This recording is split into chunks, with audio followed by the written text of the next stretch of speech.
Mark, you've had, well, it's only 36 hours to reflect on Wednesday night. What are your sort of more considered thoughts? On the West Ham game, really proud, fantastic performance. Everybody done themselves justice, everybody performed well, everybody stepped up to the plate. Disappointed to be out of cup. Gone, move on. Next game.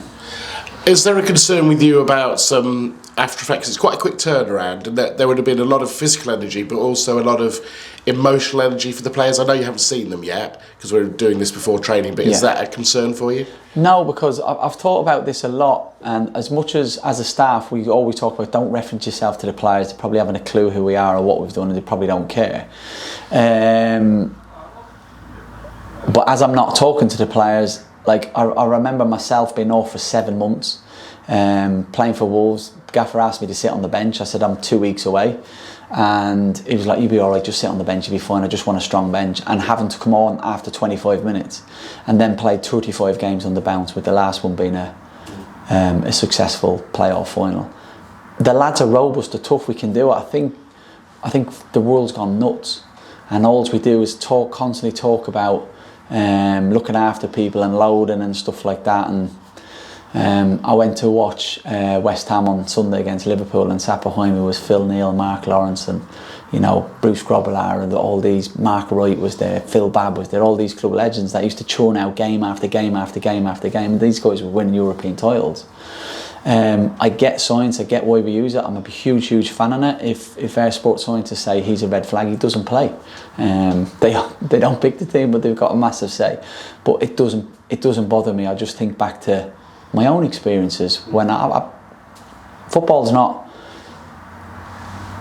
When I played, the game's not 20 times harder. It's changed, but there were still really good teams with really good players. And the game I'm talking about. Bloody was Portsmouth's team, Harry Redknapp and Paul Merson, Prozinecki from Real Madrid. They were top.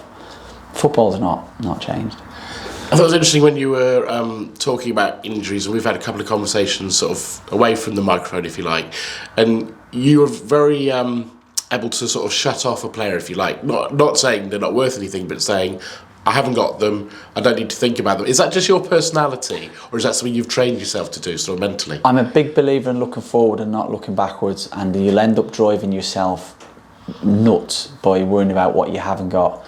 Have I been deflated by all the bad news? 100%. Do I hide it when I come in some days? 100%. But actually, on the whole, I'm a huge believer in really focusing on what you have and not what you haven't got, and looking forward and impacting the future. And I mean, we can learn from the past, of course. So yeah, that's a pretty easy one for me. But is it hard? Is it tough? Does it hurt? 100%. Certainly from a personal level, because they're great guys. Like Housey's, I haven't seen much of Housey for a while for multiple reasons. But I'm gutted for him. But when I see Tyler regularly, like it's really hit him hard. It's really hurt him, and that hurts me as a parent, as a dad, because these boys, they're like my kids. I keep saying it to them all the time. I really want to make decisions for them like they're my kids, to the best of my ability. So when they're not playing the game that they love, that hurts me as well.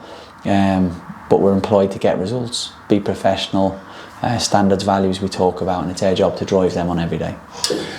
And it's also provided opportunities, hasn't it? We've had Andy Smith in here, and you've asked him to play in perhaps a position he hasn't that often. We've also seen Hack come in and play, and he's actually given you a new weapon, hasn't he? Which you must have been quite frustrated, because you substituted him, then I think it was 20 seconds later, you suddenly had a position for the long throw, and it was like, I felt for you, because I was like, that was precisely what he could have provided you. Yeah, no, I understand that. But we, again, don't want to contradict myself, because players can churn things out with it, and we also have to be mindful of what it is. And in every game, Hacks has come off after 70 minutes, more so because he's not had loads of football, so we have to be mindful of that injury. And then we've got people like Dylan and Jovan, where they are in their careers. I think they're really good finishers.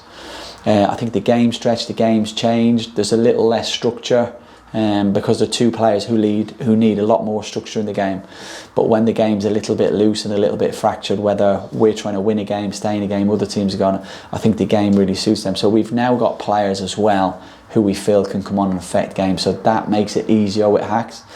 And also with Hacks, to answer your question, it's a big part of whether you bring someone on and off, but we've got Lass and Sean on both sides who both take long throws. Not as big as Hacks is phenomenal, so we kind of lose Hacks, but we've still got that weapon if we need it. Yeah, and that weapon is a great weapon with him with the throw, isn't it? I mean, I think it was at Portsmouth, the way it was the first time I saw it, and I was like, it's not just a long throw, it's got a bit of pace on it as well. Yeah, it's an arrow, and when you watch a lot of goals from throw-ins, they don't tend to be direct contacts. It tends to be, I've seen OGs, it tends to be a skinny flick off a defending. It tends to be a second phase, and ultimately we have a setup and a DNA of what we're trying to do, but ultimately it's normally a second ball, something that's just trying to create chaos and sustain attacks. And if somebody gets an early contact on it, great, but it's not normally an early contact. Jack Vale, somebody that you'd hope to be able to add to the striking lineup in the near future, has been a small setback. Yeah, so Jack had a couple of games with Blackburn, which we'd all agreed on to get his minutes up rather than him coming into us and us using perhaps West Ham, Cheltenham to get him 30 minutes. He had an opportunity to play in-house games with his club, which was agreed by us, which we all felt, and Blackburn was good. And unfortunately got a slight strain on Sunday in his game, so he was going to be with us Monday, so he's going to be out for a period. I appreciate it's only 3 days since I asked the same question, but just on Danny, is he available for the weekend, do you think? Danny is available. Which must be a relief, because he's a very influential player for you. Yeah, he's massive. He's really tough, hates not playing, as they all do, but he's somebody that will really push himself through the pain barrier. Everybody's thresholds are different, so it'd be really good to get him back, especially in terms of team DNA. If I go back 3 games ago, and maybe it's a good thing, sometimes we're looking at the bench thinking we're not sure what we've got to change because we don't know how Jovan's going to do. Dylan's not had loads of football, so it's been great that they've come on and showcased their abilities and that they can play at that level. But it now means we're now having multiple conversations about back to potentially where we were at the start of the season. Well, should we play him? Should we play him? Why would you play him? Why would you play him? What does coming off the bench looks like? We'll play him because we've got this coming on, or we need to play him because we can't finish with that. So we're now back to the conversations we were having at the start of the season, and Danny will give us that added option again, whereas the last few games we've been just filling the bench in terms of just getting the numbers. Early in the season we're having to leave people off the bench. Last Saturday, obviously there's expectations from Lincoln fans on you, and there's expectations of Portsmouth fans on the Portsmouth manager, but Portsmouth the favourites. The same on Wednesday night for both clubs, but West Ham being a Premier League club are favourites. It's very much the roles reversed for you, isn't it, this coming Saturday against Cheltenham? Yeah, and apologies because I started the show saying don't talk about yourself, but I just go back to my own experiences. It's just going to be an incredibly tough game. Like, yes, West Ham are Premier League. Yes, they're doing well. Yes, the European champions. Yes, Cheltenham haven't started as well as they could have. But actually, both games are equally hard. Like, you're not gonna play in a game and think, wow, the gaps are like colossal. They are over the course of a season.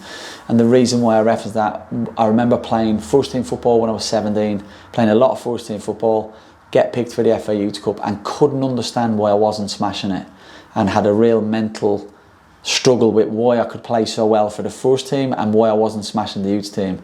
As an older person now, I understand that they're both really, really tough levels. They're both always, if you're at your best and you're at your peak, you'll probably shine more in the younger game, but you're still going to have to be at your peak.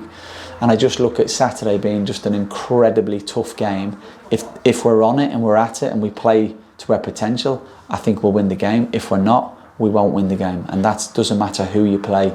Premier League, League 1, League 2, Championship, chipping them away last year. And is that in a way not chipping them, but your message to the players ahead of the game? Because you just need a couple of players to be off it thinking this is a game we can just turn up, and they might say they don't think that, but you can't control what's in their head all the time. Yeah, no, 100%. We have a really core group of people whose values and standards are really, really high, but we will absolutely drive that. And I'm going to say, I want to say that really carefully. It's not because of Cheltenham. We do that every game. Cheltenham are a very, very good side.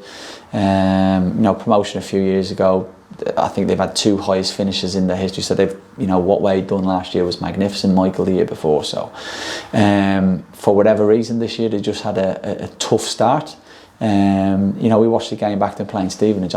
people won't know this. They were excellent. I think they had 60% possession. They've hit the bar game before they've hit the post. I mean, they really are knocking on the door. Unfortunately, in any walk of life, people tend to focus on the little red flags of the not scoring a goal. Aidan Keena last year, I looked at, I know well from Ireland. Really, really good striker. Cheltenham, I think, paid a record fee for him. Like they've got bloody good players. They've got players that we were interested in. They got good players. And I imagine on Saturday, I don't know, but if I'm playing for Cheltenham, I'm thinking the new manager's in the stand watching me, if not on the dugout. I hope I don't kill this podcast, by the way.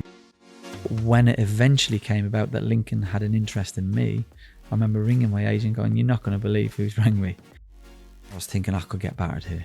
You know, rightly so, by the way. We were just being beat 4-0 by our rivals. And we went over, and honestly, the hair stood on the back of my neck. One of the big sells to players coming here is the fans.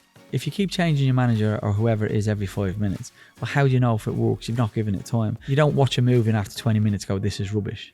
Was it difficult to comprehend playing for such a big club at such a young age? Sorry, the reason I'm pausing is I was quite reckless. And I just said to him, I can't go to the World Cup. And he's like, "Why?" I said, I'm struggling. I'm really, really struggling. And I basically just burst into tears, and he gave me the biggest hug in the world. I think a lot of people probably see my career, if I'm being honest, as probably underachieving. May 2022, you are named as head coach of this club. Has it been everything you'd hoped? Everything you wanted? It's amazing. Played football for 20 years, but for me, this is another level.